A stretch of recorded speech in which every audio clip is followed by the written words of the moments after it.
name is Ruta, Rae-Aikin. My husband and I run a cattle farm here in Faala, Palauli, Savaii, and we also have Florence's place, Accommodation. My father passed away, but before that I promised him that I would come back and work the family lands. We had to start from scratch. It was bush, so we cleared that.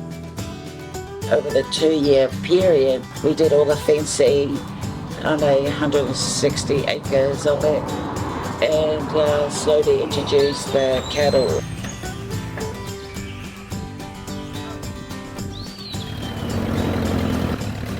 Infrastructure really is the biggest challenges of farming in Savaii.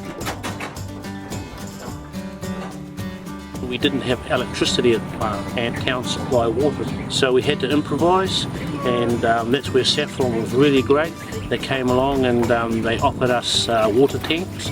What we needed was more roof space to catch more water.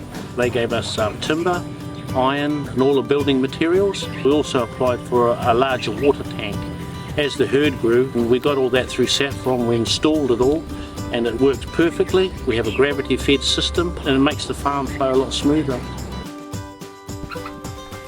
Luckily, Kelvin was brought up on a farm in New Zealand. A lot of the trades, the skills that Kelvin has brought with him has helped quite a few local boys. I'm a butcher by trade, so we slaughter our own beef, and we try to look after that quality control. I've taught them how to slaughter correctly and animal welfare as well. The young guys are working really well, they love it. They're being educated, and hopefully in a few years' time I can step back and they can do the job for me. And it's all about building the network behind us so we can, so it makes it sustainable for the next generation. With the cattle, I could see they were sort of lacking something in their food, and being in the tropics there's not a lot of protein in the grass here, so I was looking for a substitute food, and then happened to be talking to a gentleman who exports the frozen S, and he has a lot of byproduct. So I said, look, can I come and collect that and feed it to my cows and see if they eat it? So we did that. As they got used to it, they love it. It's part of our farming process now. It's given us a lot of quality because it's got all the nutritional needs, it's got all the right bacteria cows need. We've got a couple of ladies that work for us. Moi's her name. She does all our cooking. She helps me with all the processing. She does all the mincing for us. Without Moi, I couldn't do it. Once again, it's another skill that we've passed on. We sort of built a bit of a relationship with the local MAP. If they want to upskill their young trainees, they can bring their trainees out to the farm, and we can do a day of trimming cows' feet, ear tagging, and we're working with them, they're working with us, and together we can make it grow. For us to succeed, we need them, and for them to succeed, they need us. We're very, very grateful to SAFPROM.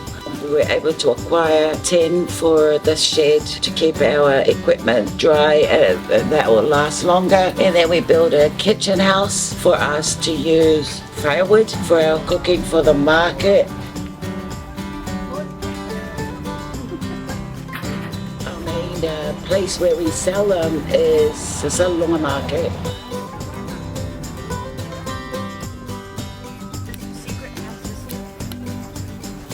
We were looking at another form of sustainable income, and we felt that it's not often you find accommodation within the middle of the village.